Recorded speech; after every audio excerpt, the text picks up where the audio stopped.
So hello students, मैं उसी आशीष Kedia and इस पर्टिकुलर लेक्चर में अपने बात करने वाले हैं फाउंडेशन बिजनेस इकोनॉमिक्स के चैप्टर 1 यूनिट 2 के ऊपर।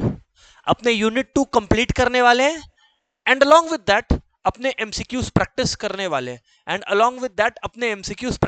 वाले हैं so I will request everyone to please pay attention. ठीक है स्टूडेंट्स, ये टॉपिक किस बारे में है? ये टॉपिक हमारे से बात करता है about two things, types of economies and basic problem of economy. फिर से, टाइप्स ऑफ इकोनॉमी और basic problems of economy. Students, broadly पहले समझ लेते हैं what we are going to study. देखो बच्चे, कुल मिलाकर तीन तरीके की इकोनॉमीज है, सीधी सी बात है। कुल मिलाकर तीन तरीके की इकोनॉमीज है, हम लोग ये पढ़ने वाले हैं। वो तीन तरीके की इकोनॉमीज क्या है sir? Capitalist economy, socialist economy और मिक्स्ड इकोनॉमी। पहले बातचीत कर लो जिससे बातचीत समझ में आ जाए। कैपिटलिस्ट इकोनॉमी वो इकोनॉमी है जिसको प्राइवेट सेक्टर कंट्रोल करती है, जहां प्राइवेट रिसोर्सेज का ओनरशिप अलाउड रहता है। इसका मतलब कि मैं अगर चाहूं तो मैं अपना घर खरीद सकता हूं। ऐसी इकोनॉमी कैपिटलिस्ट इकोनॉमी है। यहां गवर्नमेंट बिजनेस में टांग नहीं अड़ाता। ऐसा नहीं है कि यहां गवर्नमेंट होता नहीं है, गवर्नमेंट लॉज एंड रेगुलेशंस के लिए होता है कि कुछ इलीगल ना हो रहा हो। पर बिजनेसेस का कंट्रोल मेनली किसके हाथ में होता है? प्राइवेट सेक्टर के हाथ में। क्योंकि ये कैपिटलिस्ट इकोनॉमी है और चीजों का कंट्रोल प्राइवेट सेक्टर के हाथ में है। मुझे एक सिंपल सा बात बताइए, इस इकोनॉमी का मेजर मकसद, मेजर मोटिव क्या रहने वाला है? प्रॉफिट। क्या होने वाला है? प्रॉफिट।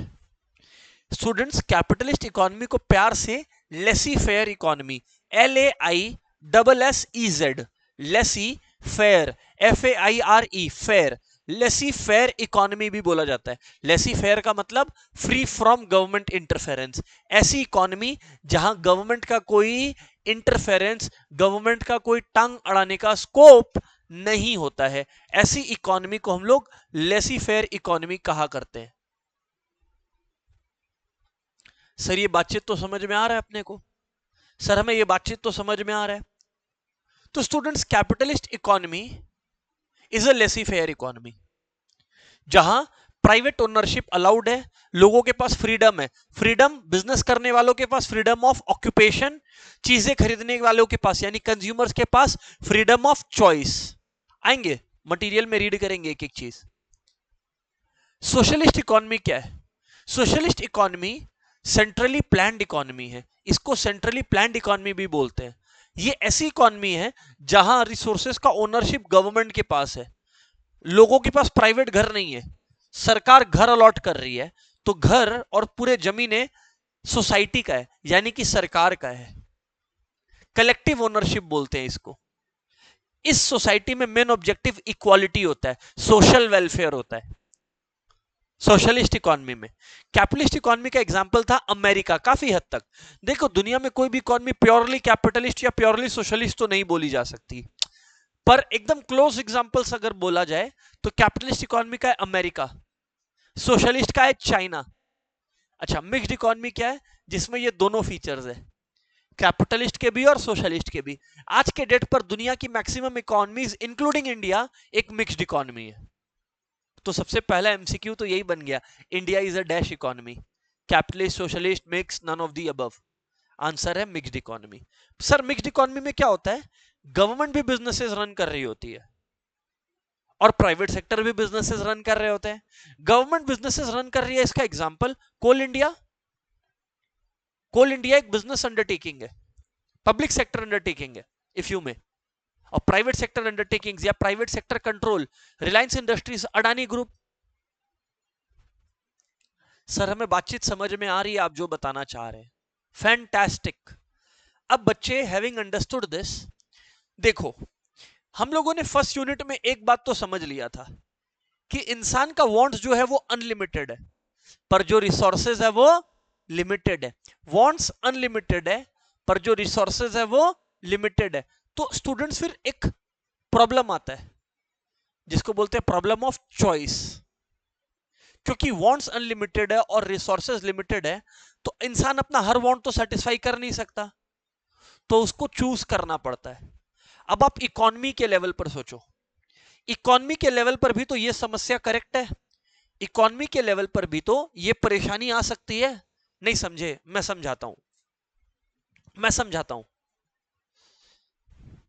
आज इकोनॉमी में बिजनेसेस, अगर एक बिजनेस से पूछा जाए तो वो तो चाहेगा वो सारे गुड्स बना दे, पर उसके पास जो रिसोर्सेज है वो तो लिमिटेड है।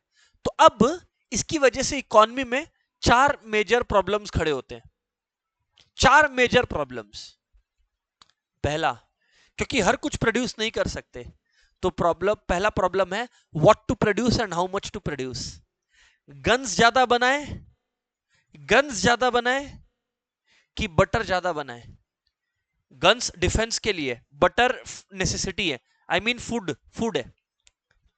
सो बच्चे, सबसे पहली इकोनॉमी मैंने आपको क्या बताई? Capitalist economy. कैपिटलिस्ट इकोनॉमी में तो इसका डिसीजन बहुत जल्दी ले लिया जाता है। कैसे? वो बनाएंगे जिसमें प्रॉफिट सबसे ज्यादा होगा। देखो, कैपिटलिस्ट इकोनॉमी में मेन मकसद क्या रहने वाला है, मेन मोटिव क्या रहने वाला है? प्रॉफिट। Game over. मेन उद्देश्य रहने वाला है प्रॉफिट। सर हमें बात समझ में आ रही है? So capitalist economy is an economy where main motive is profit. तो इकोनॉमी का सबसे पहला प्रॉब्लम क्या बोला मैंने? What to produce and how much to produce.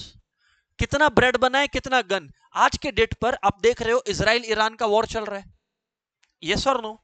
अब बच्चे, अगर इजराइल और ईरान का वॉर चल रहा है, मेरे को एक सिंपल सा बात बताओ आप, इजराइल और ईरान का अगर वॉर चल रहा है, मेरे को आप एक सिंपल सा बात बताओ,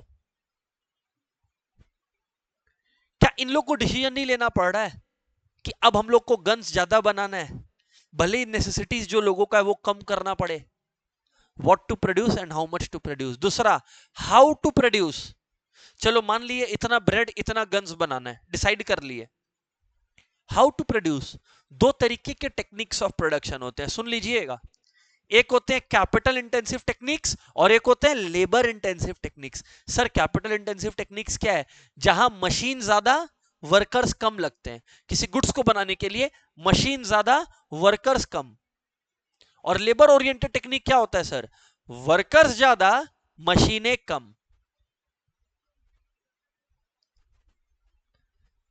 पहला प्रॉब्लम क्या था इकोनॉमी का? What and how much to produce. What and how much to produce. Second, how to produce. अब देखो, अब एग्जांपल देता हूं। एक मिक्स्ड इकोनॉमी जैसे इंडिया है, अब देखो कुछ भी बोलो, सरकार को तो वोट चाहिए, ऑब्वियस सा बात है। अब सरकार ने लोगों को जॉब्स प्रॉमिस कर रखा है, सरकार ने लोगों को जॉब्स प्रॉमिस कर रखा है। अगर सरकार को आगे भी वोटिंग चाहिए तो वो क्या करेंगे? लोगों को जॉब्स अवेलेबल करवाएंगे। तब भले ही कैपिटलिस्ट इकोनॉमी ज्यादा फायदेमंद है, कैपिटलिस्ट मतलब तब मशीन ज्यादा फायदेमंद है, तब मशीनें यानी कि कैपिटल इंटेंसिव टेक्निक्स ज्यादा फायदेमंद है, पर फिर भी सरकार को लेबर इंटेंसिव टेक्निक्स की ओर बढ़ना पड़ेगा। पर अगर आप एक कैपिटलिस्ट इकोनॉमी में चले, वो लोग कैसे प्रोड्यूस करेंगे? जहां प्रॉफिट ज्यादा होगा, यानी जहां कॉस्ट कम होगा। अगर लेबर सस्ता है तो लेबर से बनवाओ, मशीन सस्ता है तो मशीन से बनवाओ। पहला प्रॉब्लम था what and how much to produce. दूसरा था how to produce, capital intensive की लेबर इंटेंसिव। तीसरा, फॉर हुम टू प्रोड्यूस। मैं जो गुड्स बना रहा हूं ये मिलेगा किसको? मैं जो गुड्स बना रहा हूं ये गुड्स मिलेगा किसको? For whom am I producing, for whom to produce. Capitalist economy वाला फिर से बोलेगा I am producing for those who are able to afford it, पर सोशलिस्ट इकोनॉमी बोलेगा फॉर एवरीवन, क्योंकि सोशलिस्ट इकोनॉमी का ऑब्जेक्टिव है सोसाइटल वेलफेयर, सोशल वेलफेयर। क्या आप लोग को इतनी बातें समझ में आती है?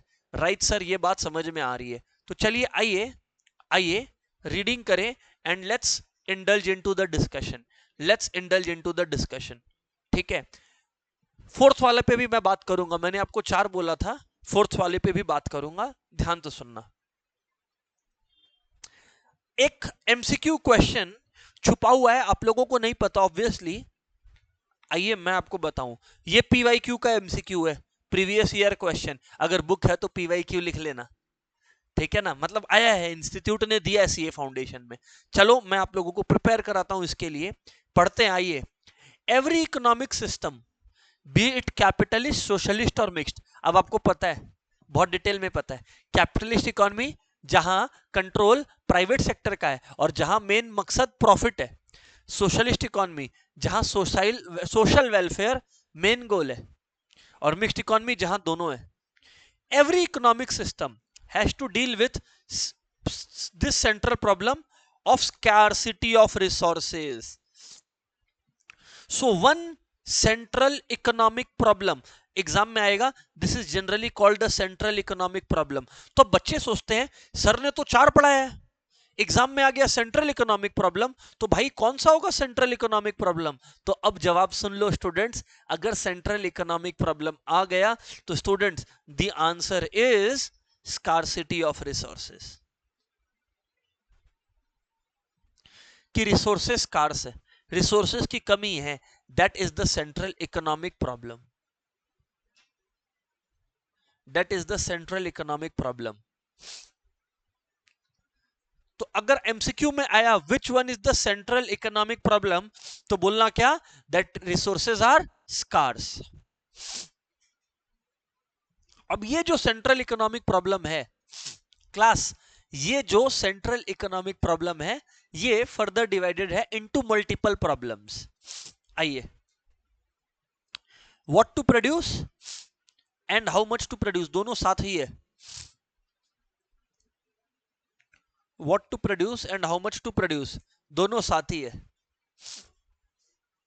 How to produce, how to produce का अर्थ है कि क्या आप कैपिटल इंटेंसिव टेक्निक यूज करेंगे, क्या यूज करेंगे आप, कैपिटल इंटेंसिव टेक्निक यूज करना पसंद करेंगे कि आप लेबर इंटेंसिव टेक्निक यूज करना पसंद करेंगे.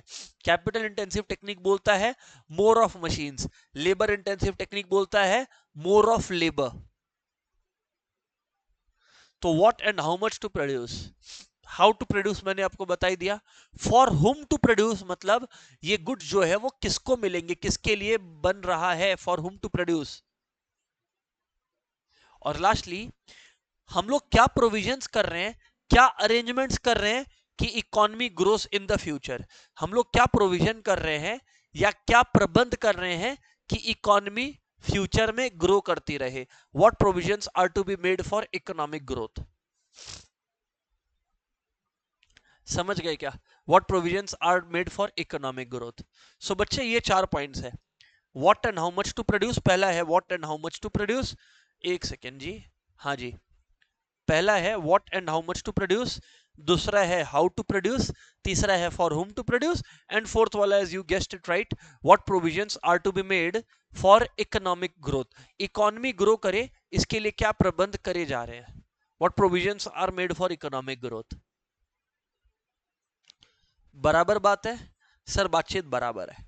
All good sir, all good sir.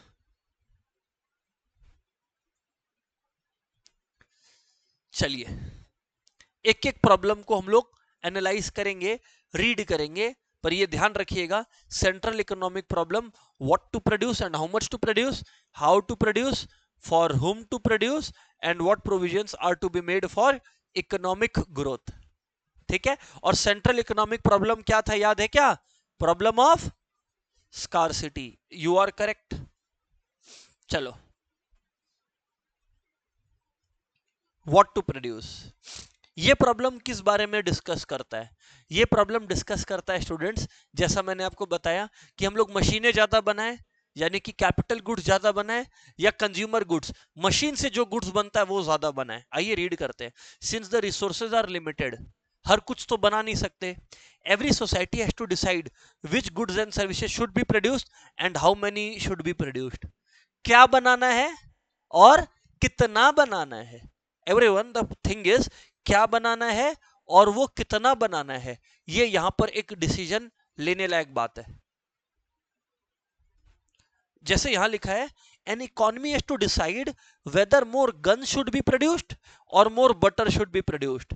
ज्यादा मशीनें प्रोड्यूस करें या ज्यादा consumer goods like cellphones produce करें. एक बात बता देता हूं, कैपिटल गुड्स का मतलब मशीनरी जो फर्दर कुछ प्रोड्यूस करने के काम आते हैं, और कंज्यूमर गुड्स मतलब जो अल्टीमेट कंज्यूमर कंज्यूम कर लेता है. जैसे सेलफोन में डायरेक्टली यूज कर लेता हूं, बट अगर एक मशीन से सेलफोन बन रहा है तो वो मशीन कैपिटल गुड्स है. सर हमें बात समझ में आ रही है, वेरी गुड स्टूडेंट्स। तो ये था पहला problem, what to produce and how much to produce. दूसरा, हाउ टू प्रोड्यूस। जैसा कि मैंने आपको बोला, दो टेक्निक्स ऑफ प्रोडक्शन है, कैपिटल इंटेंसिव और लेबर इंटेंसिव। देखो यहां पर लिखा है कैपिटल इंटेंसिव टेक्निक या लेबर इंटेंसिव टेक्निक, ये तो एग्जांपल दिया गया है, ठीक है ना। हैंडलूम का, हैंडलूम क्या हो गया, जहां वर्कर्स लोग हाथ से काम कर रहे हैं, लेबर इंटेंसिव टेक्निक। पावरलूम क्या हो गया, जहां मशीन लगा हुआ है, capital intensive technique of production हो गया। So which technique of production are we using, यहां पर वो डिस्कशन है। अब ये कैसे डिसाइड होता है, किस पे डिपेंड करता है, ये देखो लास्ट 4 लाइनें। Obviously the choice would depend on the availability of different factors of production. India India technology में ज्यादा आगे है कि मैन पावर में, मैन पावर में तो इंडिया के लिए ज्यादा फायदेमंद है लेबर ओरिएंटेड टेक्निक्स। पर अमेरिका में लेबर महंगा है, तो और अमेरिका टेक्नोलॉजिकली शार्प है, तो अमेरिका के लिए कैपिटल इंटेंसिव टेक्निक बेटर है। तो आपके कंट्री में क्या रिसोर्सेस पाए जाते हैं, उनका क्या कॉस्ट है, इन सारी चीजों पे आपने क्या वादे कर रखे हैं लोगों से, इन सब चीजों पे निर्भर करता है। ये देखो इधर देखना, it is in the society's interest to use those techniques of production that makes best use of the available resources. अगर मशीन लगाने से मेरे कंट्री का रिसोर्सेज बेटर यूज होता है तो फिर मशीन लगाओ, अगर लेबर लगाने से यूज होता है तो लेबर काम पर लगाओ, ठीक है। For whom to produce, another important decision society has to take is for whom to produce. क्योंकि सबका वांट्स तो सेटिस्फाई नहीं कर सकते, क्लास सबका वांट्स तो सेटिस्फाई नहीं कर सकते, तो फिर क्या डिसाइड करना होगा कि किसका वांट सेटिस्फाई करना है और किसका वांट नहीं पोस्टपोन करना है। यही लिखा है, a society can not satisfy each and every want of all the people, therefore it has to decide on who should get how much of the total output of goods and services। तो किसको मिलना चाहिए और कितना मिलना चाहिए, यही है ना। It has to decide on who should get and how much of the total goods and services they should get. आगे, how the goods should be distributed among the members of the society, in other words it has to decide about the shares of different people in the national cake of goods and services। तो यहां पर क्या बोला गया है कि ये decide करना पड़ेगा कि अलग अलग लोगों का शेयर क्या होने वाला है गुड्स एंड सर्विसेज में। मतलब अगर मान लो कि इकोनॉमी में 100 गुड्स बने हैं, तो हर इंसान को, हर फैमिली को कितना उस 100 का मिलने वाला है हिस्सा, फॉर हुम टू प्रोड्यूस, इस प्रॉब्लम को एड्रेस करता है।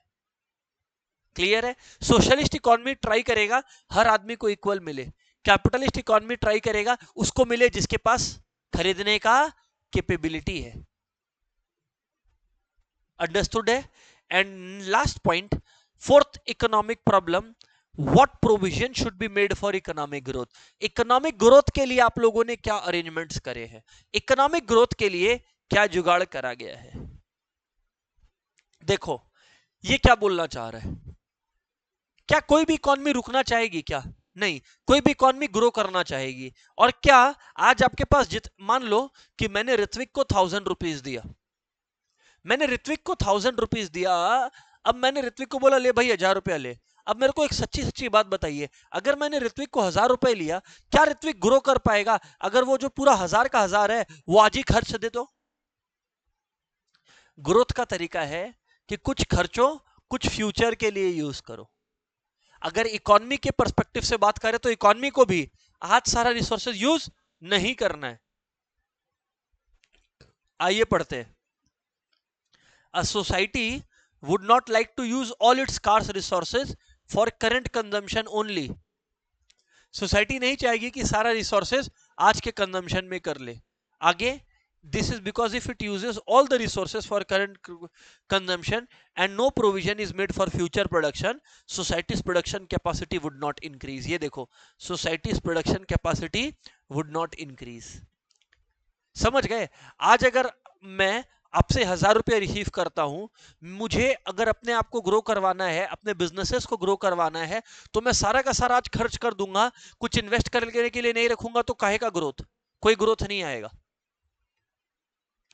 This implies that incomes or standards of the living of the people would remain stagnant and in future the level of living may actually decline. Future में लोगों का standard of living शायद गिरे, शायद future में लोगों का स्टैंडर्ड ऑफ लिविंग बढ़े नहीं, गिरे.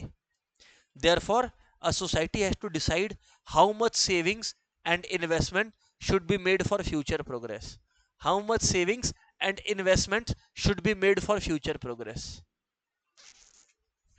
कितना सेव करना है और कितना इन्वेस्ट करना है फ्यूचर में ग्रो करने के लिए, ये डिसाइड करना है. What problem should be made for economic growth, what provision should be made for economic growth, that's what is given to us. Hello everyone, is that clear यार? यस सर, बातचीत clear है. चलो आगे बढ़ते हैं, आगे बढ़ते हैं. एक और क्वेश्चन है, व्हाट इज इकोनॉमिक सिस्टम. पहले चारों प्रॉब्लम्स को डिस्कस कर लेते हैं एक बार. इधर क्लास, सेंट्रल इकोनॉमिक प्रॉब्लम क्या है? Scarcity of resources. ये कितने प्रॉब्लम्स में डिवाइडेड है? 4. What and how much to produce, how to produce, for whom to produce and provision of economic growth. कि आप क्या कर रहे हो, आज सोसाइटी क्या बंदोबस्त की है कि वो फ्यूचर में ग्रो कर पाए. आज अगर मैं कोई रिसोर्सेज को सेट असाइड नहीं करूंगा तो मैं फ्यूचर में ग्रो कैसे करूंगा? What have I done to grow in the future? Nothing. Sir बात समझ में आ गया. तो यहां पर एक टर्म आया है economic system. Let's analyse this term. Students ध्यान दीजिएगा. An economic system refers to the sum total of arrangements for the production and distribution of goods and services in a society. फिर से, an economic system refers to the sum total of arrangements for the production and distribution of goods and services in a society. कि मतलब produce कैसे करें और फिर वो goods and services मिलेगा किसको. In short, it is defined as the total devices which give effect to economic choices. It includes various individuals and institutions. मतलब firms, banks, individuals सब economic system का part है. अब अगर मैं MCQ question set करूं तो मैं क्या question set करूंगा? ये कि it is defined as the sum total of all devices which give effect to economic choice. Sum total of all the devices which give effect to economic choice. ये मैं question दूंगा MCQ में और आपका answer क्या होगा? Economic system. Answer क्या होगा? Economic system. समझ रहे कि नहीं समझ रहे? समझ रहे कि नहीं समझ रहे? सो सर बात समझ में आ रही है. Sum total of all the devices which give effect to the economic choice. Which give effect to the economic choice क्या बोलते हैं उसको हम लोग? एक बार बताइए. Economic system. एक बार और, sum total of all devices which give effect to economic choice. Institute ऐसे ही एक सेंटेंस उठा लेगा. इंस्टीट्यूट आपका ऐसे ही एक सेंटेंस उठा लेगा और उसको भी बना देगा सवाल की कर सॉल्व. आजा. सो आप लोग जो है वो तैयार रहेंगे. अंडरस्टूड और नॉट यार? सर बातचीत अंडरस्टूड है. सर बात अंडरस्टूड है. There it goes class, there it goes. Understood है? फैंटास्टिक. आगे क्या बोला है? 3 तरीके की इकोनॉमी है. कैपिटलिस्ट इकोनॉमी प्राइवेट सेक्टर के कंट्रोल में, सोशलिस्ट इकोनॉमी स्टेट के कंट्रोल में, यानी कि गवर्नमेंट के कंट्रोल में. स्टेट गवर्नमेंट नहीं बोला, स्टेट का मतलब जनरल गवर्नमेंट का बात कर रहा हूं.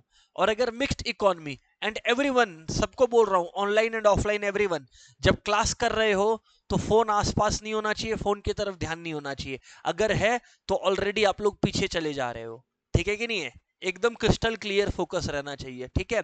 Mixed economy. Students, mixed economy का एक ऐसा मतलब है, ये इकोनॉमी जिसमें कैपिटल और सोशल दोनों फीचर्स है. मतलब यहां आपको प्राइवेट सेक्टर भी मिलेगा और यहां आपको गवर्नमेंट सेक्टर भी मिलने वाला है. बराबर बात है? नहीं बराबर बात है? सर ऑल गुड है. सर ऑल गुड है. ठीक है. इधर पे कैपिटलिस्ट इकोनॉमी में लिखा है the predominant economic system in the model global economy. MCQ, MCQ, यही अपने आप में एक एमसीक्यू है.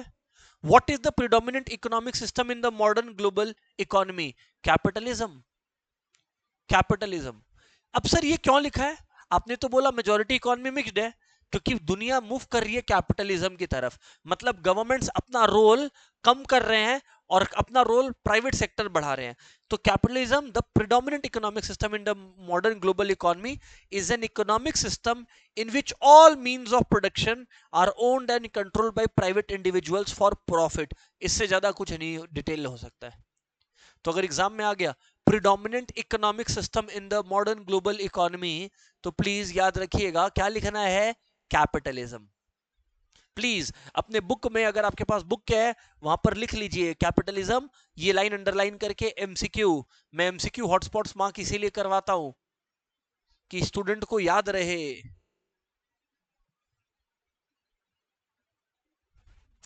कैपिटलिस्ट इकोनॉमी के एग्जांपल्स हैं US, UK, Hong Kong, south Korea etcetera. अब देखो जो मैंने लाइन बताई थी वो मैंने क्या बोला था, दुनिया में कोई भी इकोनॉमी प्योरली कैपिटलिस्ट या प्योरली सोशलिस्ट आप कैटेगराइज कर सकता है क्या, नहीं कर सकता। यही लिखा है, many of them are not pure form of capitalism but show some features of being a capitalist economy. तो कैपिटलिस्ट इकोनॉमी के कुछ लक्षण तो सब में है, बट सब कोई भी pure form of capitalist economy नहीं है, कोई भी pure form of capitalist economy नहीं है। That's what I am telling class, यही मैं बोलने का चेष्टा कर रहा हूं। चलो सही है, आइए आइए एक और एमसीक्यू, इधर ध्यान क्लास, एक इधर ध्यान। An economy is called capitalist एक, या फ्री मार्केट दो, या लेसी फेयर तीन, अगर उसमें ये कैरेक्टरिस्टिक्स हो। तो एग्जाम में आ सकता है कि पर्यायवाची बताइए।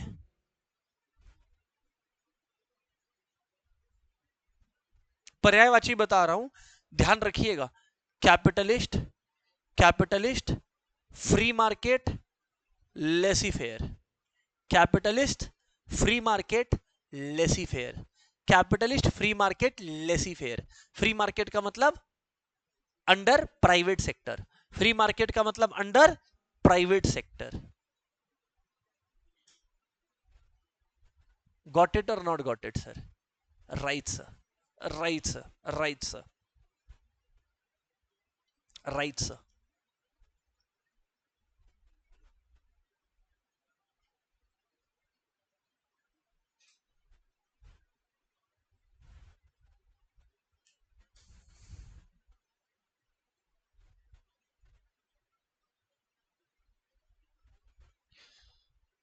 अंडरस्टूड है सर। अब इतना डन है। अब स्टूडेंट्स सबसे पहले एक एक फीचर्स को पढ़ते हैं। राइट टू प्राइवेट प्रॉपर्टी, पहला फीचर है right to private property. Right to private property, right to private property का मतलब समझा, अपना घर हो सकता है। राइट टू प्राइवेट प्रॉपर्टी का मतलब क्या है, अपना घर हो सकता है। जो मैं बोल दिया था आप लोग को, यहां प्राइवेट प्रॉपर्टी अलाउड है। आपका अपना खुद का एक एक, एक माइन आपको दिखा कि हमको एक माइन खरीदना है, इस पे हमको बिजनेस करना है, खरीद सकते हो, प्राइवेट प्रॉपर्टी अलाउड है। लेकिन अगर सोसाइटी के बेनिफिट के लिए गवर्नमेंट को रेस्ट्रिक्शन डालना हो तो डाल सकती है। मैंने बोला है कि कुछ भी लीगल हो वो गवर्नमेंट इंश्योर करेगा। प्राइवेट इकोनॉमी या कैपिटलिस्ट इकोनॉमी का मतलब गवर्नमेंट का एब्सेंस नहीं है, गवर्नमेंट का एब्सेंस फ्रॉम बिजनेस इंटरफेरेंस है। ठीक है। Freedom of enterprise, freedom of enterprise का मतलब क्या हुआ, आपको जो बिजनेस करना है करो, as long as it is, as long as it is legal, that's the word. Freedom of economic choice, freedom of economic choice मतलब आपको घर पे पड़े रहना है, आपकी इच्छा। आपको काम पर जाना है, आपकी इच्छा। आपको क्या कंज्यूम करना है, आपकी इच्छा, as long as it is legal. Clear है कि नहीं क्लियर है? Right sir. मतलब ये समझ में आया ना, फ्रीडम ऑफ इकोनॉमिक चॉइस का मतलब कि आपके पास, जैसे प्रोड्यूसर के पास प्रोडक्शन का फ्रीडम है लीगल बाउंड्रीज के अंदर, कंज्यूमर के पास कंजम्पशन का फ्रीडम है लीगल बाउंड्रीज के अंदर। लीगल बाउंड्रीज का मतलब समझ गया ना? जैसे फॉर एग्जांपल वो शोले देखा है क्या, शोले मूवी देखा है क्या तुम लोग? शोले मूवी बहुत ही आइकॉनिक मूवी है।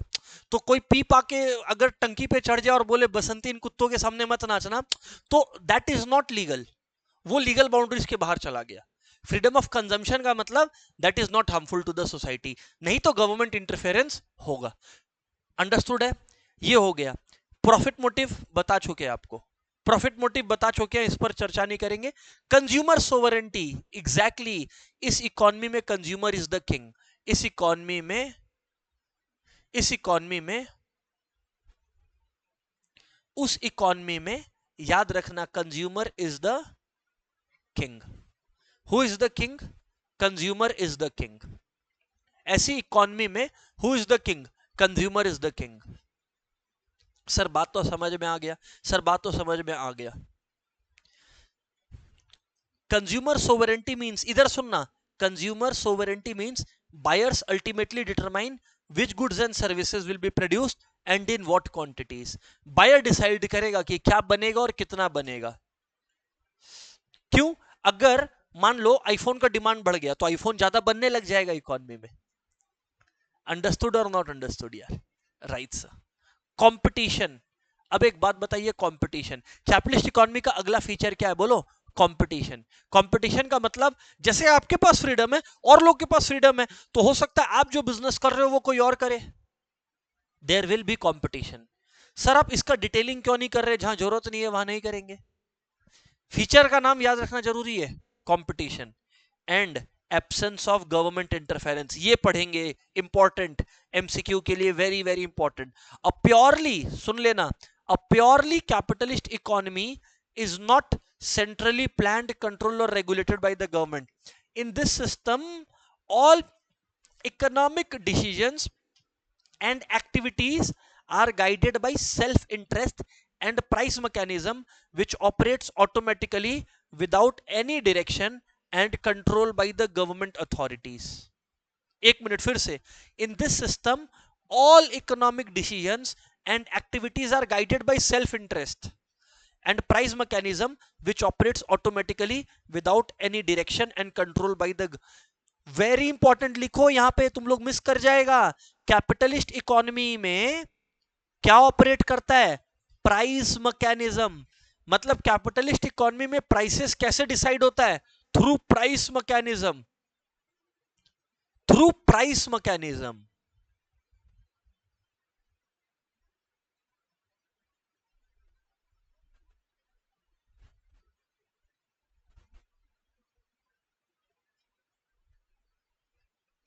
Through price mechanism.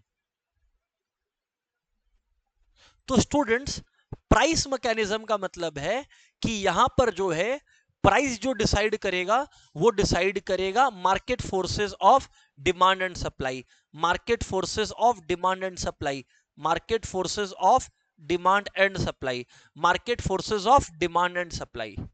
यहां पे प्राइसेस डिसाइड करेगा कौन? Market forces of demand and supply. Price mechanism मतलब market forces of demand and supply. Individual consumer का नहीं चलेगा, इंडिविजुअल प्रोड्यूसर का नहीं चलेगा, किसका चलेगा? Market forces of demand and supply. Price mechanism किसका फीचर है? याद रखना, कैपिटलिस्ट इकोनॉमी के अंदर पड़े हो, वेरी इंपॉर्टेंट। चलो हटाओ। अब देखो, ये क्वेश्चन आना ही था, how do capitalist economy solve their problems. Capitalist economy में जो प्रॉब्लम्स है वो कैसे सॉल्व होता है? आ जाओ देख लो। डिसाइडिंग व्हाट टू प्रोड्यूस, क्या प्रोड्यूस करेगा? जो कंज्यूमर खरीदेगा, जो कंज्यूमर खरीदना चाहेगा, प्रोड्यूसर वो प्रोड्यूस करेगा बच्चे। अरे हाँ ना बोलना पड़ेगा।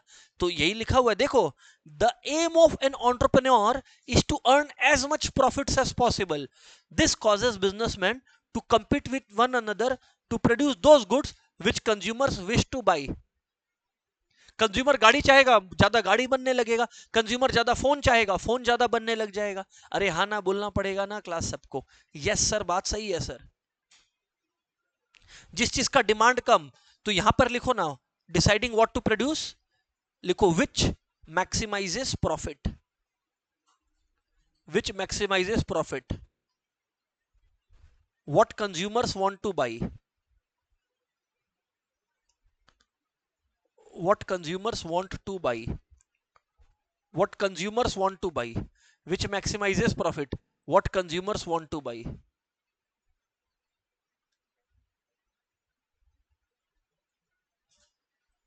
what consumers want to buy,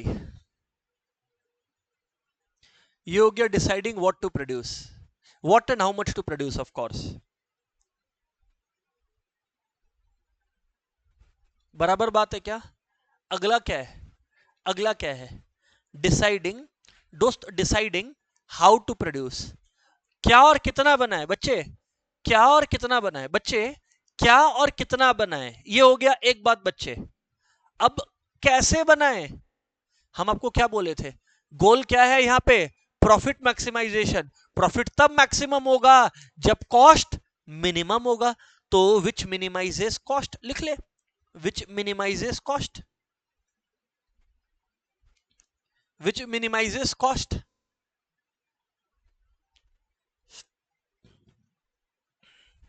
So an entrepreneur will produce goods and services choosing that technique of production which renders his cost of production minimum, जिससे उसका कॉस्ट जो है वो कम से कम आए। If labor is relatively cheap, he will use labor intensive method, and if labor is relatively costly, he will use capital intensive method. बराबर बात है कि नहीं है? सर बातचीत तो बराबर है। तो अगर लेबर सस्ता है वो लेबर इंटेंसिव टेक्निक यूज करेगा, अगर कैपिटल सस्ता है तो वो कैपिटल इंटेंसिव मेथड यूज करेगा। ये हो गया डिसाइडिंग हाउ टू प्रोड्यूस। तीसरा क्या है बोलो? Deciding for whom to produce. Deciding for whom to produce. For whom to produce का मतलब देखो, पहला था क्या बनाना और कितना बनाना है, दूसरा है कैसे बनाना है, किसके लिए बनाना है। किसके लिए बनाएगा तुम गुड्स? जिसके पास खरीदने का पैसा हो, who has the buying capacity. Buying capacity. जितना ज्यादा इनकम होगा उतना ज्यादा बाइंग कैपेसिटी होगा, और जितना ज्यादा बाइंग कैपेसिटी होगा डिमांड उतना ज्यादा होगा। बराबर बात है सर? Right sir. सर लेकिन चार प्रॉब्लम्स था, तीन हो गया, चौथा क्या था? Deciding about savings, provision for economic growth. Economy कब ग्रो करेगा? जब तुम सारा खर्चा कर दे कि कुछ सेव करें, सेव करें जो इन्वेस्ट में कन्वर्ट हो। तुम लोग समझते हो ना सेविंग्स इन्वेस्टमेंट मॉडल? हम लोग पैसा बैंक में जमा करते हैं, बैंक उस पैसे को किसी को लोन देती है, और वो इंसान उस लोन का क्या करता है? इन्वेस्ट। यहां यही लिखा है, consumptions and savings are done by consumers and investments are done by entrepreneurs.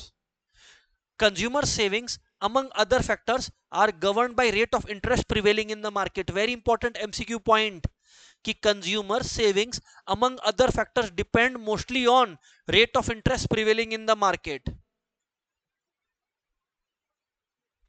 अब मैं एक बात बताऊं तुमको, अगर इंटरेस्ट रेट हाई होगा सेविंग्स भी ज्यादा होगा। सोचो थोड़ा, इस चैप्टर पे मैक्रो में भी चर्चा है, पर अभी यहां पर सुनो क्या बोला मैं, फिर से सुनो। जितना इंटरेस्ट रेट ज्यादा होगा सेविंग्स उतना ज्यादा होगा। क्या आप लोग समझे हम क्या बोले? नहीं समझे? इधर देखो ना, अगर सेविंग्स ज्यादा है, इसका रीजन है कि लोगों को लालच ज्यादा दिया गया है। आज मैं पैसे खर्चा क्यों? क्योंकि बैंक से मेरे को 3% मिल रहा है। हम बोलेंगे 3% कमाने से अच्छा आज मजे करो, पर अगर बैंक मेरे को बोल रहा है 10% देंगे, मेरे को लालच आएगा कि यार ये 100 रुपया हम करेंगे खर्चा, तुरंत बेकार हो जाएगा, और अगर हम इसको बचा ले तो 100 रुपया का 110 हो जाएगा। अब मेरे को लालच आ रहा है, इंटरेस्ट ज्यादा तो लालच ज्यादा, लालच ज्यादा तो सेविंग्स ज्यादा। तो ऐसे लिखे ना, अगर इंटरेस्ट रेट बढ़ेगा तो सेविंग्स बढ़ेगा।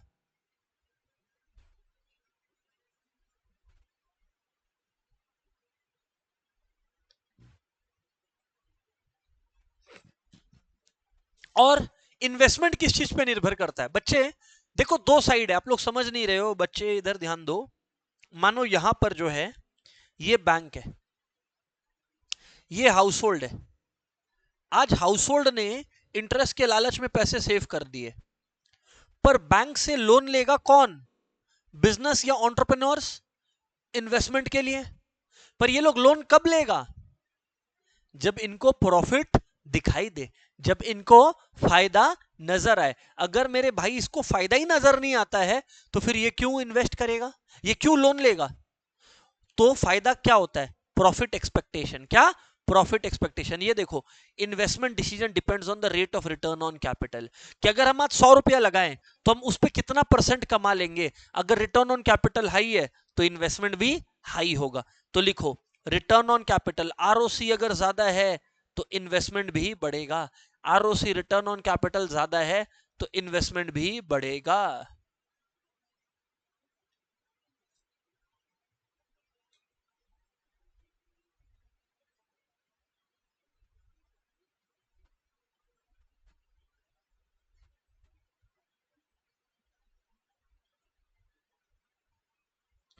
बराबर बात है सर,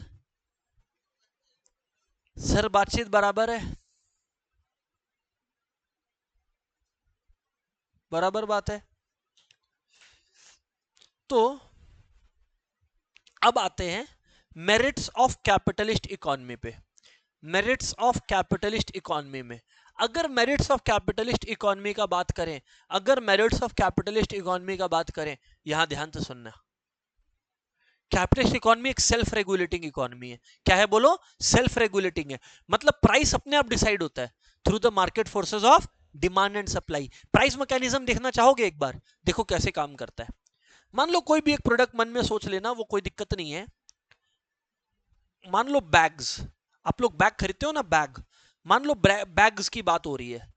बच्चे अगर 10 रुपए का बैग है, एग्जाम्पल दे रहा हूं, तो डिमांड होगा 1000 यूनिट्स बैग का, पर 10 रुपए इतना कम प्राइस है, सप्लायर को ज्यादा मजा नहीं आएगा, सप्लाई मान लो 300 बैग का ही हुआ। पर जब बैग का प्राइस 10 से बढ़कर 100 हुआ तो महंगा हो गया। जब प्राइस बढ़ता है तो डिमांड घटता है, तो डिमांड कहीं ना कहीं 600 यूनिट्स हुआ। पर अब सप्लायर लोग को भी थोड़ा मजा आना शुरू हुआ है, तो वो लोग सप्लाई बढ़ाएंगे। पर मान लो जब 100 से 500 हो जाए, तब डिमांड गिर के 100 ही बैग हो जाएगा 500 रुपया पे, पर सप्लाई बढ़ के 1000 हो जाएगा। स्टूडेंट्स, अपने आप एक ऐसा प्राइस निकल कर आया जहां डिमांड और सप्लाई बराबर हो रहा है, वो है 100 रुपए पर। बस, तो ये अपने आप डिसाइड होता है। स्टॉक मार्केट में हर सेकंड प्राइस ऐसे ही तो डिसाइड हो रहा है, डिमांड सप्लाई मैकेनिज्म से, जिसको प्राइस मैकेनिज्म बोलते हैं। हर सेकंड डिमांड और सप्लाई कोई ना कोई कर रहा है किसी प्रोडक्ट का। डिमांड बहुत तेजी से बढ़ रहा है तो प्राइस बढ़ेगा, सप्लाई बहुत तेजी से बढ़ रहा है तो प्राइस गिरेगा। तो वो पढ़ेंगे अपने लोग, पर ये याद रखिएगा, ट्रू और फॉल्स में भी आ सकता है कि capitalist economy self regulating and works through price mechanism. एकदम सही। यहां कोई पॉलिसी बनाने का, डेटा कलेक्ट करने का दरकार नहीं है। सोशलिस्ट इकोनॉमी में गवर्नमेंट डेटा कलेक्ट करेगी कि क्या चीज चाहिए लोगों को, अच्छा लोगों का पेइंग पावर क्या है, कॉस्ट क्या है, ये सब डेटा कोई नहीं कलेक्ट करेगा यहां पे। No need of such things. अब मैं अगर चाहूं तो स्टेटमेंट 1 और 2 करके दे सकता हूं। देखो मेरे को टफ पेपर बनाना है, आप लोग सुन नहीं रहे हो, आप लोग सुन नहीं रहे हो। Statement 1, capitalism is self-regulating and works through price mechanism. Statement 2, there is no need of incurring cost for collecting information. ठीक है। अब options, option 1, both statements are correct and statement 2 explains statement 1. Option 2, both are correct but they are not connected. Option 3, both are incorrect. Option 4, one is correct, the other is incorrect. तो यहां answer क्या होगा? क्योंकि एक साथ लिखा है मतलब कनेक्टेड है, क्योंकि कैपिटलिज्म सेल्फ रेगुलेटेड है, इसीलिए डेटा इकट्ठा करने का अलग से कोई दरकार नहीं है। अरे हाँ या ना बोलना पड़ेगा। Right sir. आगे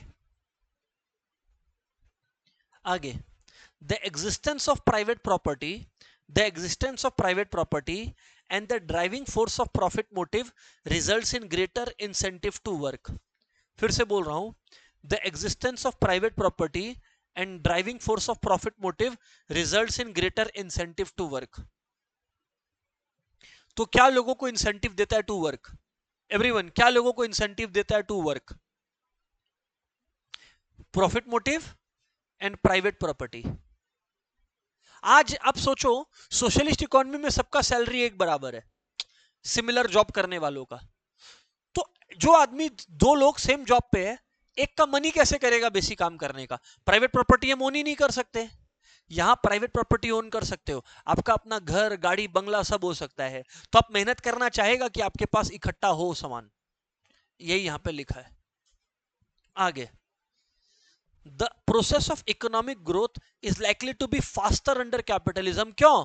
क्योंकि कैपिटलिस्ट क्लास प्रॉफिट का सोचता है, टेक्नोलॉजी लेकर आएगा, वो ग्रोथ का सोचेगा, वो लोग वही प्रोजेक्ट्स पे। अच्छा, गवर्नमेंट का ऐसा नहीं है, गवर्नमेंट ने प्रॉमिस किया है कि इस एरिया के लोगों को जॉब देगा, अब उस एरिया में प्रोजेक्ट काम नहीं करेगा, फिर भी गवर्नमेंट को कोई प्रोजेक्ट सेटअप करना पड़ेगा।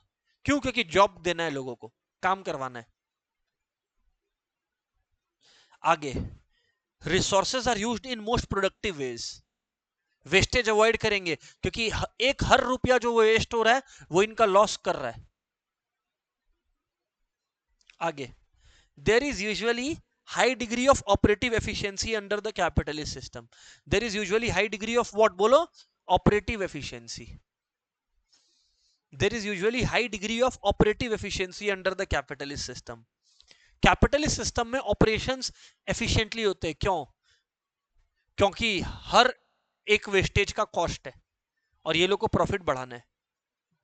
अच्छा, cost of production is minimised, बात हो चुका है। इकोनॉमिक डिसीजंस होता है, बात हो चुका है। Very important is capitalism preserves fundamental rights.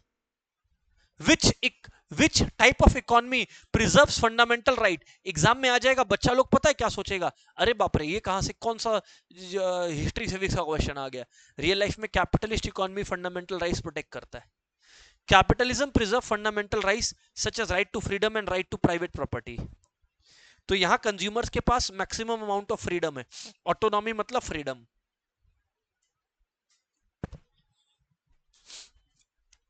समझ रहे हैं क्या? राइट। स्टूडेंट्स, कैपिटलिज्म का एक और प्लस पॉइंट क्या मालूम है? ये हार्डवर्क को रिवॉर्ड करता है।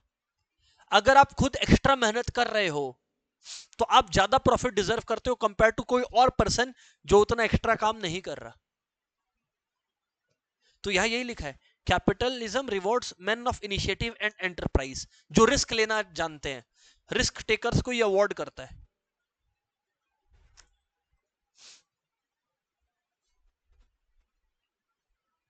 ठीक है स्टूडेंट्स, ये बात तो ठीक है सर। सर ये बात तो ठीक है सर। अब बच्चे, नेक्स्ट आएगा डीमेरिट्स ऑफ कैपिटलिज्म। नेक्स्ट आएगा डीमेरिट्स ऑफ कैपिटलिज्म। अब बच्चे, डीमेरिट्स ऑफ कैपिटलिज्म क्या है? ध्यान से सुनिएगा स्टूडेंट्स। डीमेरिट्स ऑफ कैपिटलिज्म मतलब कैपिटलिज्म के बारे में क्या गलत धारणाएं हैं और कैपिटलिज्म के बारे में गलत चीजें क्या है। पहली बात, इनइक्वालिटी प्रमोट करेगा, क्योंकि रिच तो रिचर होने का सोचेगा, इस प्रोसेस में पुअर पुअरर हो जाएगा। यही तो है vast income inequality and social injustice. Class दो हिस्सों में बढ़ जाएगा, हैव्स और हैव नॉट्स। हैव्स मतलब वो लोग जिनके पास सारी सुख सुविधाएं हैं, और हैव नॉट्स मतलब सुख सुविधाएं छोड़ो, इनके पास बेसिक जरूरत रोटी कपड़ा मकान नहीं है।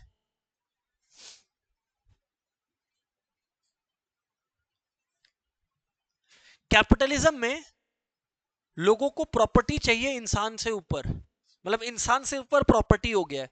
There is precedence of property rights over human rights.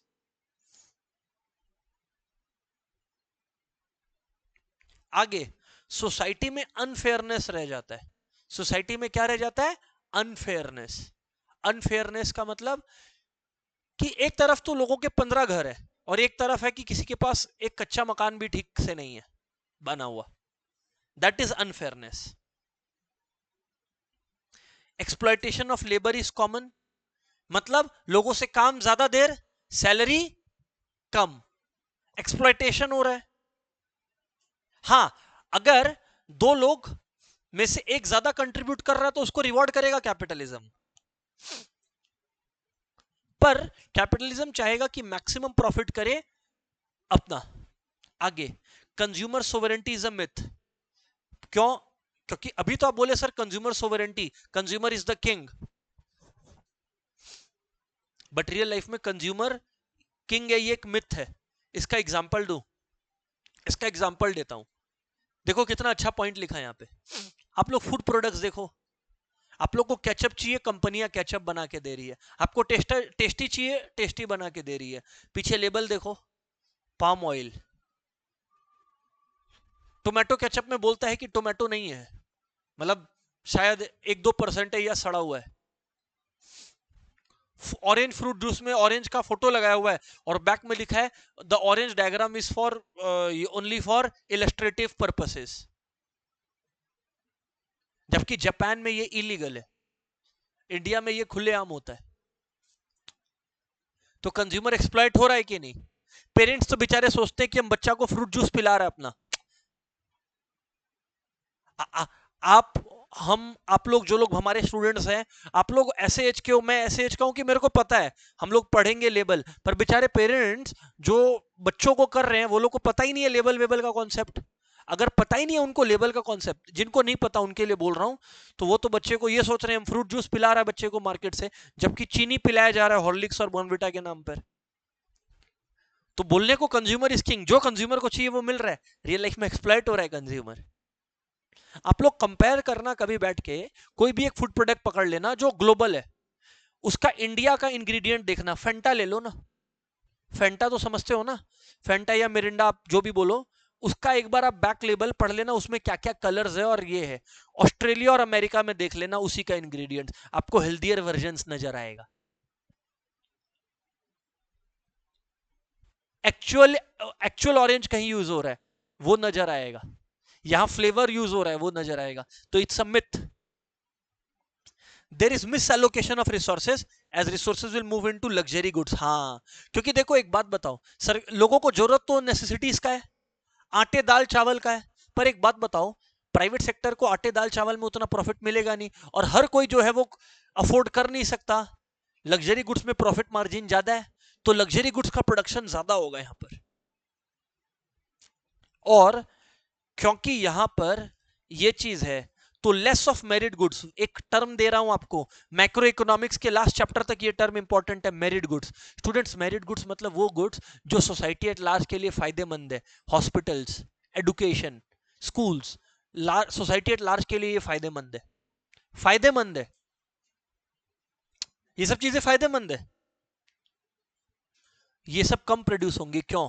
क्योंकि इनमें प्रॉफिट मार्जिन कम है, और अगर होंगी तो लोगों का एक्सप्लॉयटेशन होगा, स्कूल का फीस एक्सॉर्बिटेंटली हाई होगा, हॉस्पिटल में जो पेमेंट होगा वो ऑलरेडी एक्सॉर्बिटेंटली हाई है, प्रॉफिट मोटिव। डॉक्टरों को टारगेट दिया जा रहा है 30 ऑपरेशन करना है, एग्जाम्पल, महीना का 30 ऑपरेशन आपका चाहिए भैया, अब वो 30 ऑपरेशन आप कैसे भी निकाल के दीजिए हम लोग को।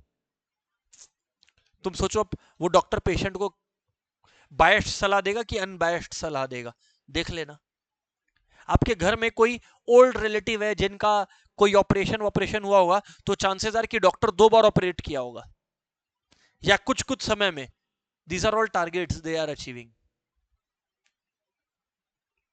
हेल्थ है तो कोई आवाज भी नहीं उठा पाता। इन्वायरमेंटल डिग्रेडेशन, इन्वायरमेंटल एक्सप्लॉयटेशन, खैर चलो, कैपिटलिस्ट इकोनॉमी के बारे में स्टूडेंट्स बहुत सारी चर्चाएं, फायदे नुकसान हम लोग सब पढ़े, रीड करना बेहद जरूरी है। पर याद रखना, कैपिटलिस्ट इकोनॉमी का बोल्ड प्रोपागेटर कौन था? Adam Smith. कौन था बोलो? Adam Smith. Adam Smith capitalist economy के स्ट्रॉन्ग फेवर में था। सोशलिस्ट इकोनॉमी, बच्चे, सोशलिस्ट इकोनॉमी किसका आइडिया था? पहले आप ये समझो कि इसके पहले कि मैं कुछ और पढ़ाऊं आपको, स्टूडेंट्स आपको मैं बता दूं, socialist economy, hello everyone, idea था कार्ल मार्क्स और फ्रेडरिक एंगल्स का। उनकी एक किताब है जिनका नाम है communist manifesto, published 1848। Adam Smith का 1776 का डेफिनेशन था इकोनॉमिक्स का, साइंस ऑफ वेल्थ जिसमें बोला था, ये 1848 का है कम्युनिस्ट मैनिफेस्टो। आप लोग को पता है कार्ल मार्क्स और फ्रेडरिक एंगल्स कम्युनिस्ट मैनिफेस्टो में क्या बोलता है? कि जिस सोसाइटी में प्राइवेट सेक्टर होगा, उस सोसाइटी में लोगों का मास एक्सप्लॉयटेशन होगा।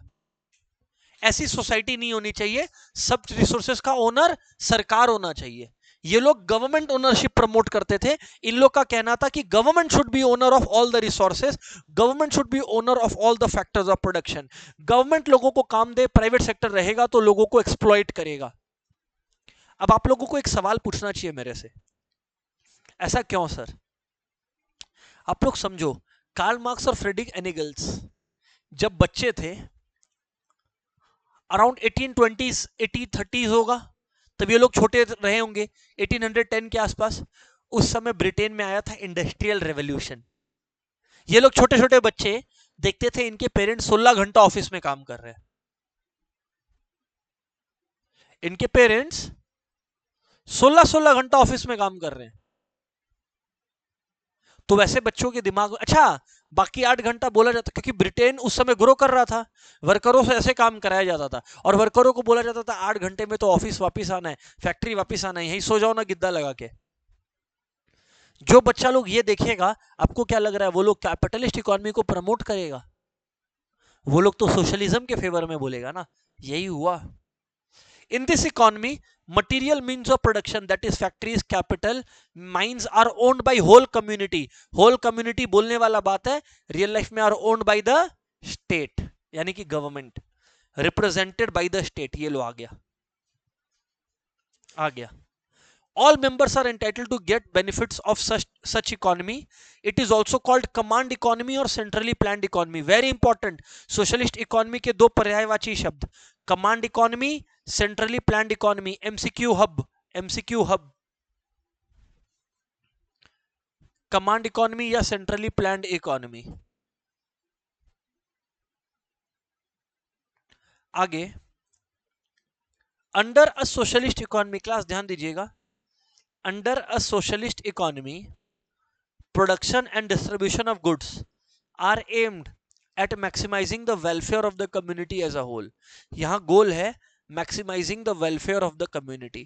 यहां गोल क्या है बोलो ना, maximizing the welfare of the community। Students यहां गोल क्या है बोलो ना, maximizing the welfare of the community। hence central problems are solved through planning। तो यहां प्लानिंग के थ्रू सॉल्व होता है। एमसीक्यू कि central problems are solved using dash in a socialist economy, keyword is planning, market, planning करके MCQ लिख लो। Central problems are solved through dash, through planning.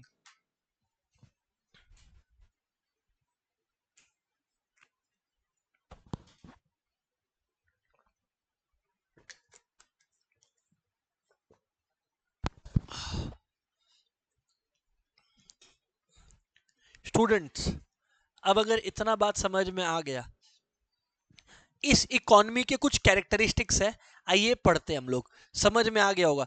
Collective ownership, एक जमीन का ओनर कौन हुआ? एक पर्सन की पूरा सोसाइटी, पूरा सोसाइटी। अगर आप ये सोच पा रहे हैं तो आप सही जा रहे हैं। इकोनॉमिक प्लानिंग, इकोनॉमिक प्लानिंग मतलब जो सेंट्रल प्लानिंग अथॉरिटी है यानी कि गवर्नमेंट, वो सोशो इकोनॉमिक गोल्स अचीव करने के लिए वो डिसाइड करेगी कि क्या बनाना है, कितना बनाना है, कैसे बनाना है।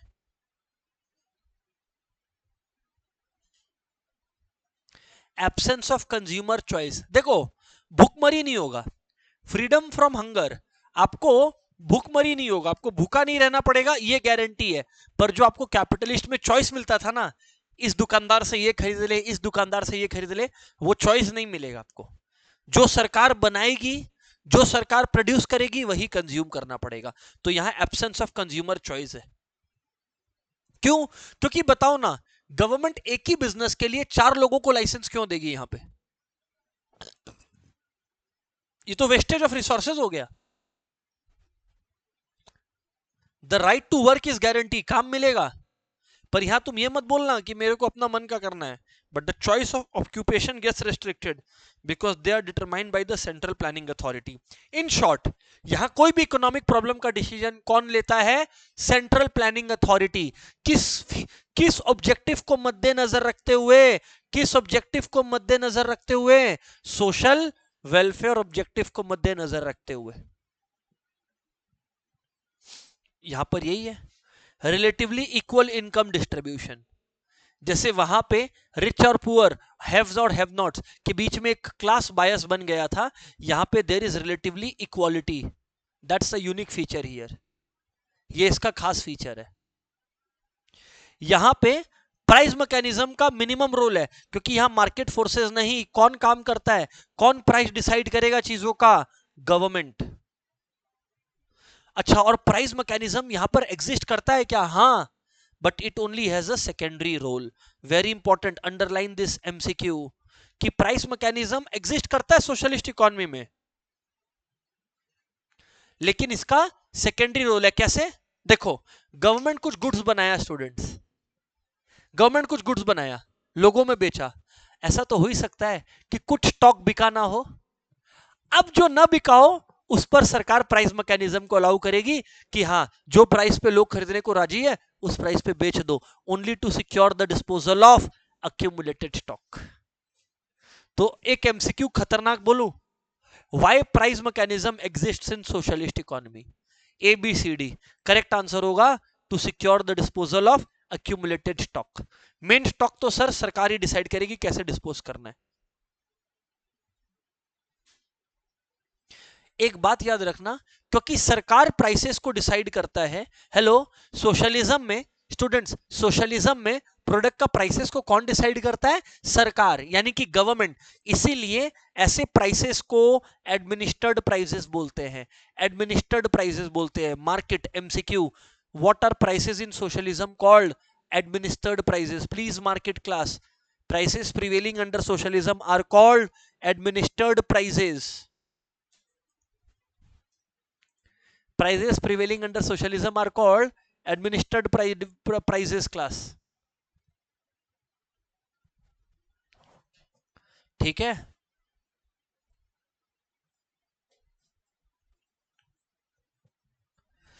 एब्सेंस ऑफ कंपटीशन, हाँ, गवर्नमेंट यहां कोई और को क्यों आने देगी? एक बिजनेस में एक जन, दो जन, and they can not compete, यही है। अच्छा, USSR, union of Soviet socialist republics, example है। आज के डेट पे नॉर्थ कोरिया सोशलिस्ट इकोनॉमी का एग्जांपल है, और एग्जांपल्स है वियतनाम, चाइना और क्यूबा। यूएसएसआर जो था पहले का वो नॉर्थ कोरिया। लेकिन एक इंटरेस्टिंग चीज, इन टूडेज वर्ल्ड, मैंने आप लोगों को कैपिटलिज्म के लिए भी सेम बात बोला था, there is no country in the world which is purely socialist. कोई कंट्री नहीं है जो प्योरली सोशलिस्ट है। सोशलिज्म का बेनिफिट्स क्या है? शॉर्ट में बोलूं तो इक्वालिटी एंड बैलेंस। नहीं समझे? सबको काम मिल रहा है, सबको खाना मिल रहा है। बैलेंस रीजनल डेवलपमेंट मतलब सरकार ये नहीं देखेगी कि कुछ एरियाज को हमारी कंट्री का डेवलप करे, कुछ को नहीं, हर जगह इन्वेस्टमेंट होगा। पहला point equitable distribution of income and wealth. दूसरा point rapid and balance development. कोई एरिया डेवलप्ड है, कोई अनडेवलप्ड है, ऐसा नहीं होगा। आगे, it is a planned economy, तो रिसोर्सेज जो होगा बेटर यूटिलाइज होगा। बेटर यूटिलाइज का मतलब समझे, लग्जरी पे खर्चा नहीं होगा। तुम सोच रहे हो कितना अजीब है, कुछ लोग भूखे मर रहे हैं और कुछ लोग 10 करोड़ की गाड़ियों में घूम रहे हैं। कितना बड़ा असमानता है, ये यहां पर बोला है। एक और वेस्टेज बचता है यहां पे, बताओ क्या? सोचो ना, एडवर्टीजमेंट पे कितना खर्चा होता है, हजारों करोड़, हजारों लाखों करोड़ रुपया एडवर्टीजमेंट पे खर्चा होता है पूरे साल।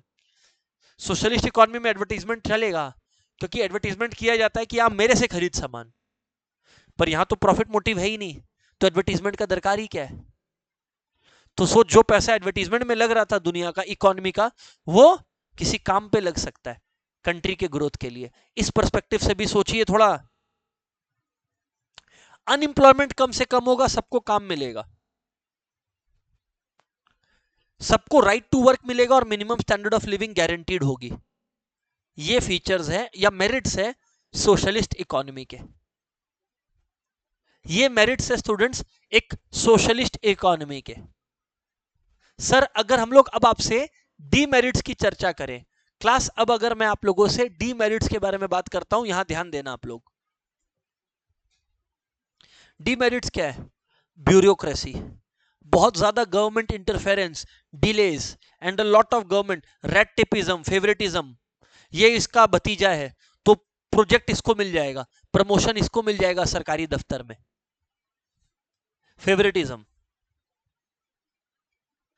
फ्रीडम कम हो जाता है लोगों का, ये तो हमने बात कर ही लिया है। आपका जो मन आप वो नहीं कर सकते, जो ऑक्यूपेशन है वो नहीं कर सकते, सरकार डिसाइड करेगी। आपका प्राइवेट प्रॉपर्टी का अधिकार, जो एक बेसिक अधिकार है, वो आपको नहीं मिलेगा सोशलिज्म के अंदर।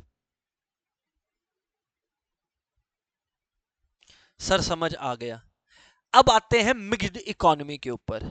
फाइनली सर, मिक्स्ड इकोनॉमी क्या है? आज के डेट पे दुनिया जो है वो मिक्स्ड इकोनॉमी है, majority countries of the world. यहां पे मार्केट्स भी है, यानी कि प्राइवेट सेक्टर भी है। एक मिनट इधर देख लो, the mixed economic system depends on both private sector जैसे इंडिया में, और गवर्नमेंट्स। अब जैसे हमारे कंट्री में आयरन स्टील, ये सब आज भी गवर्नमेंट ज्यादा इनमें इन्वेस्ट करती है, क्योंकि ये सब नॉन प्रॉफिटेबल एरियाज है, कम प्रॉफिट होता है। और आज भी कंज्यूमर गुड जहां प्रॉफिट ज्यादा होता है, प्राइवेट सेक्टर उसमें ज्यादा इन्वेस्ट करता है। आपने देखोगे कि गवर्नमेंट कोल्ड ड्रिंक बेच रहा है, गवर्नमेंट सर्फ नहीं बेच रहा है। In fact, every economy in the real world makes use of both markets and governments, and therefore it is mixed economy in nature. आगे aim very important. In a mixed economy, the aim is to develop a system which tries to include the best features of both controlled economy and market economy, और दोनों का demerit हटाने की चेष्टा करता है। Understood or not? Yes sir. दोनों का अपना अपना काम है। फीचर्स, देयर इज को existence of private and public sector, दोनों साथ एग्जिस्ट कर रहे हैं। Private sector, production and distribution in this sector are managed and controlled by private individuals. Industries in this sector are based on self interest and profit motive. Public sector में वो businesses होंगे जो profit oriented नहीं होंगे, but लोगों के welfare के लिए होंगे। समझ में आया क्या? प्राइवेट सेक्टर वो बिजनेस करेगा जो उसका प्रॉफिट बढ़ाए, पब्लिक सेक्टर वो बिजनेस करेगा जो सोशल वेलफेयर बढ़ाए। और कुछ जगह दोनों मिलके काम करेगा। अब इसके मेरिट्स में आपको क्या बताऊं, दोनों के फायदे को जोड़ लो, दोनों का फायदा जोड़ लो, और दोनों का नुकसान जोड़ लो। अंडरस्टूड और not class? Students, having said that, चलिए अब थोड़ा एमसीक्यूज प्रैक्टिस करते हैं। शुरुआत का जो है ना, वो यूनिट 1 से रिलेटेड है, वो भी करवा दूंगा। पहले आपको यूनिट 2 का थोड़ा सा करवाने के लिए नीचे से स्टार्ट कर रहा हूं। डोंट वरी, ऊपर का भी कवर करवाएंगे। हाँ जी सर। क्वेश्चन नंबर 22 पर आ जाओ सब कोई, क्वेश्चन नंबर 22 पर आ जाओ। बोलो सर आ गए हैं। Let's go everyone. In a free market economy, allocation of, free market economy मतलब पता है कौन सा economy? Capitalist economy. Allocation of resources कौन डिसाइड करेगा? कि क्या एलोकेशन ऑफ रिसोर्सेज मतलब व्हाट विल बी प्रोड्यूस्ड, क्या बनने वाला है, ये कैसे डिसाइड होगा? सुन लेना, व्हाट विल बी प्रोड्यूस्ड कैसे डिसाइड होगा? Voting done by consumer, a central planning authority. Allocation of resources is determined by consumer preferences. जो कंज्यूमर चाहेगा वो बनेगा, तभी तो प्रॉफिट्स बढ़ेगा। यहां पर था लेवल ऑफ प्रॉफिट्स, आप लोग में से कुछ जनों ने आंसर दिया। भैया लेवल ऑफ प्रॉफिट्स का मतलब क्या है? कि जितना ज्यादा प्रॉफिट हम उतना ज्यादा इन्वेस्ट करेगा। पर यहां क्वेश्चन था कि एलोकेशन किस चीज को बनाएगा, वो कैसे डिसाइड होगा? एलोकेशन ऑफ रिसोर्सेज मतलब what to produce, what to produce कैसे डिसाइड होगा? जो कंज्यूमर चाहेगा, क्योंकि फ्री मार्केट इकोनॉमी में consumer is the king. Confusion avoid करेंगे। आगे, a capitalist economy uses dash as the principal means of allocating resources. यानी कि कैपिटल मैकेनिज्म, कैपिटलिस्ट इकोनॉमी में ऐसा कौन सा मैकेनिज्म है जिससे रिसोर्सेज एलोकेट होता है? कौन सा मैकेनिज्म है? मैकेनिज्म का नाम बोलो। Price mechanism. तो यानी कि uses prices as the principal means. Direct question मत एक्सपेक्ट कीजिए, अब प्राइस मैकेनिज्म याद होना चाहिए आपको। आगे, which of the following is considered as a disadvantage, which of the following is considered as a disadvantage of allocating resources using market system. मतलब capitalism के अंदर डिसएडवांटेज हम लोगों को ढूंढना है, बताइए क्या? People do not get goods of their choice, गलत। यहां तो फ्रीडम ऑफ चॉइस है। Man of initiative are not rewarded, गलत। They are rewarded. Capitalist economy में आप जितना अच्छा करेगा उतना रिवॉर्ड मिलेगा आपको। Profits will be low, no it will be high. Unequal distribution of income and wealth, ये इसका फीचर है। क्योंकि क्वेश्चन डिसएडवांटेज ही पूछा था मेरे से, so that's correct. 25th question, which of the following does not apply to a market economy? इनमें से कौन सा एक मार्केट इकोनॉमी पे एप्लीकेबल नहीं है?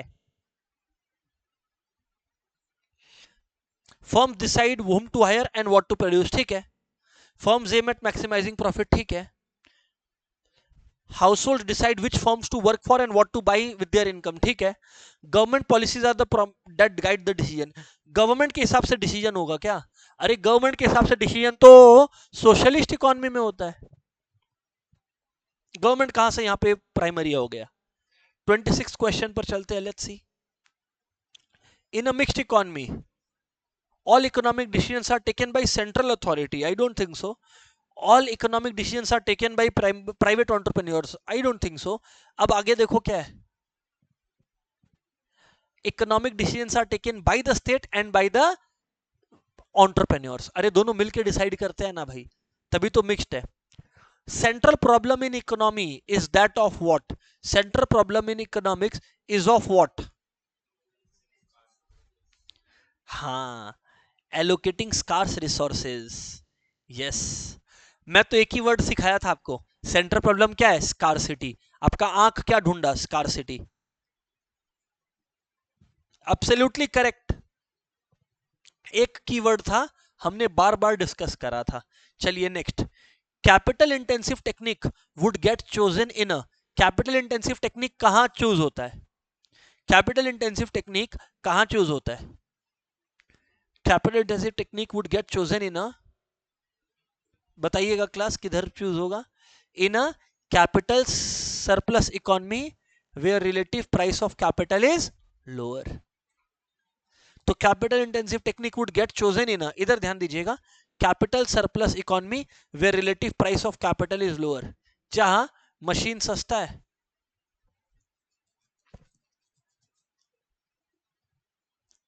Which of the following is not one of the four central problems that the study of economics is supposed to address? ध्यान से एकदम पढ़ लीजिएगा। When are goods produced? What to produce, how to produce, for whom to produce? But when are goods produced? Time का तो कोई question नहीं है, राइट? तो ये हो गया। हाउ टू प्रोड्यूस है, फॉर whom टू प्रोड्यूस है, व्हाट टू प्रोड्यूस है। क्लियर है कि नहीं क्लियर है? तो व्हेन आर गुड्स प्रोड्यूस। अच्छा, 30th आप लोग देखना यहां पर, 30th देखना आप लोग यहां पर। इनफैक्ट इसका भी फ्रेमिंग इनको ठीक करना चाहिए था, व्हाट इज प्रोड्यूस्ड बोलना चाहिए था। Still our answer is when are goods produce, when का कोई एक काम नहीं था, ठीक है। 30th, larger production of dash goods which lead to higher production in future. अगर आप क्या ऐसा बनाओगे जिससे और प्रोडक्शन फ्यूचर में बढ़ेगा। अगर आज आप और मशीन बनाए तो मशीन से और गुड्स बनेगा, तो higher production of capital goods is more beneficial. आगे बढ़ते हैं क्लास, आगे बढ़ते हैं class. The economic system in which means of production are owned and controlled by private individuals for profit, capitalism। क्या है बोलो ना? कैपिटलिज्म। अच्छा, macro economics is the study of, बोलो, macro economics is the study of. Macro मतलब पूरा entire जंगल, national economy and global economy as a whole. Absolutely. Freedom of choice, freedom of choice is the advantage of capitalism. Exploitation और inequality कम से कम कहां होंगी? सोशलिज्म में, क्योंकि गवर्नमेंट सब इंश्योर कर रहा है।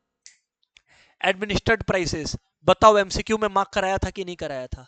बता दो मार्क कराया था कि नहीं कराया था? सर आपने 100% मार्क करवाया था, लास्ट लाइन में था, पैसे डिटरमाइंड बाय द गवर्नमेंट।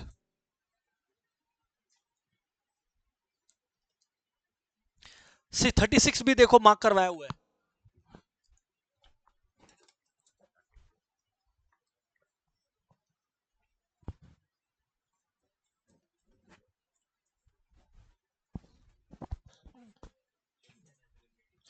चलिए देखते हैं। Central economic problem means scarcity. Scarcity word in लोगों ने छुपा दिया। तो अगर स्कार्सिटी छुपा दिया तो रिसोर्सेज का लिमिटेड अवेलेबिलिटी तो लिखा है, वो तो नहीं छुपाया। लिमिटेड अवेलेबिलिटी ऑफ रिसोर्सेज तो नहीं छुपाया, तो ए आंसर है। ये बता दूं आपको, स्कार्सिटी डेफिनेशन ऑफ इकोनॉमिक्स किसने दिया था? लायनल रॉबिन्स ने। किसने दिया था? लायनल रॉबिन्स ने। So the correct answer to this is Lionel Robbins. याद रखिएगा, मैं आप लोगों को बता दूं अगर कंफ्यूजन हो कभी भी, बच्चे लिख लो, इकोनॉमिक्स का वेल्थ डेफिनेशन एडम स्मिथ ने दिया था। Adam Smith, Adam Smith, right sir, Adam Smith. Welfare definition किसने दिया था? Alfred Marshall. Scarcity definition Lionel Robins. Scarcity definition Lionel Robins. Wealth definition Adam Smith ने, वेलफेयर डेफिनेशन एल्फ्रेड मार्शल ने, scarcity definition Lionel Robbins ने, और growth definition professor Samuelson ने। Professor Samuelson ने। आगे बढ़ता हूं 38th क्वेश्चन पे। Science which deals with wealth of Nations, ये डेफिनेशन 38 वाला किसका है? आप लोगों को देख के ही पता लग रहा है मैंने क्या बोला था। वेल्थ डेफिनेशन किसने दिया? एडम स्मिथ ने। तो science which deals with wealth, wealth का बात आ गया, एडम स्मिथ आ जाएगा सामने। हाँ या ना? 39th point, which of the following is not the feature of capitalist economy? No profit no loss motive. अरे प्रॉफिट और लॉस तो, प्रॉफिट मोटिव तो होता है, यहां लिखा है no profit no loss motive. अरे सोशलिस्ट होता तो मान भी सकते थे। 40th क्वेश्चन देखो, there is a need of economic study. Economic study का दरकार क्यों पड़ता है? स्टूडेंट्स, इकोनॉमिक स्टडी का दरकार पड़ता है क्योंकि wants are unlimited but resources are limited. So दोनों सही जवाब है, ये बात तो ठीक है। Next 41 point, 41st point, let's see क्या है इसमें। The benefit of economic study is it ensures that all problems will be tackled, it helps in identifying problems, it enables to examine a problem in its right perspective। ये याद रखिएगा 41 का सी है। it enables, बोलो, the benefit of economic study is it enables to examine a problem in its right perspective। the benefit of economic study is कि problem को सही perspective से आप स्टडी कर सकते हैं। problem can be examined in its right perspective। What is managerial economics? Just a theory, एकदम गलत। क्या मैनेजरियल इकोनॉमिक्स एक थ्योरी है? अरे भाई बिजनेस इकोनॉमिक्स है, एप्लीकेशन है, is applied economics. Managerial economics is applied economics, जिसको यूज कर रहे हैं। ये यूनिट 1 का है, आप समझ रहे हो ना, यूनिट 1 और यूनिट 2 मिक्स चल रहा है। विच of the following statement is correct? Micro economics is important for study of a particular house hold and particular firm, एकदम ठीक। ये पूरे इकोनॉमी के लिए इंपॉर्टेंट है, ठीक है, तो दोनों ही सही है, दोनों ही सही है। 44th point, mister Satish hired a business consultant to guide him for the growth of his business। The consultant visited his factory and suggested some changes। Which approach is the consultant using? एक बात बताना, micro का है कि ये macro का है? क्या माइक्रो है कि मैक्रो? माइक्रो है, क्योंकि एक इंडिविजुअल बिजनेस का बात कर रहा है, for the growth of his business. Individual का बात हो रहा है, इकोनॉमी का कोई बात ही नहीं हुआ। आई रिपीट, अगर फाउंडेशन में एक बार दिमाग नहीं लगाए, गेम ओवर है। 0.25 मार्क्स डिडक्टेड है, 1 मिलने की जगह -0.25 हो जाएगा। Profit motive is a merit of, मतलब ये तो पढ़ने का ही कोई तुक नहीं है, it's a merit of capitalism, ठीक है ना। Dash is also called as command economy. Socialist economy में कमांड चलता है गवर्नमेंट का, इसीलिए। Which of the following is correct regarding business economics? अच्छा, यूनिट 1 से क्वेश्चन पूछ रहा है। Business economics attempts to indicate how business policies are firmly rooted in economic principles। आगे, business economics uses micro environment economic analysis of the business unit and macro economics analysis of business environment. ठीक है, unit का micro और इसका macro, ये भी ठीक है। Business economics takes a pragmatic practical approach, एक फीचर था, तो ऑल ऑफ द अबव सही है यार। Unlimited ends and limited means wants unlimited है और रिसोर्सेज लिमिटेड है, इसकी वजह से, इसीलिए there is a problem of choice. अरे वांट्स अनलिमिटेड है, रिसोर्सेज लिमिटेड है, तभी तो इंसान को क्या करना पड़ता है, चॉइस। सेंट्रल इकोनॉमिक प्रॉब्लम पूछता तब स्कैरसिटी बोलता, अगर बोल रहे वांट्स अनलिमिटेड और रिसोर्सेज लिमिटेड है, इसकी वजह से क्या प्रॉब्लम हुआ, तो चॉइस। स्टूडेंट्स अप्रोक्सीमेटली 25-26 किया हूं क्वेश्चंस, आप लोगों का होमवर्क है फर्स्ट 22 क्वेश्चंस जो है वो आप लोग सॉल्व करेंगे, and chapter 1 is finally over. That's it, goodbye everyone.